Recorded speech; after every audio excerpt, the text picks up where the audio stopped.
दुकान थाटण्याच्या वादातून मारहाण।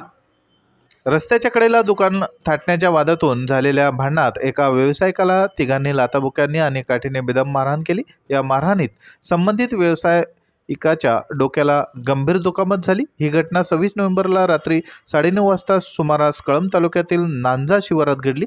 शेख अजहर शेख अफसर वय 33 वर्ष, राहणार माथानगर राळेगाव असे या मारहाणीत जखमी झालेल्या व्यावसायिकाचे नाव आहे। घटनेनंतर त्याने कळंब पोलीस ठाणे गाठून या प्रकरणी तक्रार दिली। त्यावरून आरोपी शेख दानिश शेख शब्बीर वय 22 वर्ष आणि त्याचे 2 साथीदार सर्व राहणार माथानगर कळंब यांच्या विरुद्ध भारतीय न्याय संहिता चे कलम 118(1)(3)(5) कलमान्वये गुन्हा नोंद करण्यात आला आहे। प्रतिनिधी गणेश शिंदे, यवतमाळ।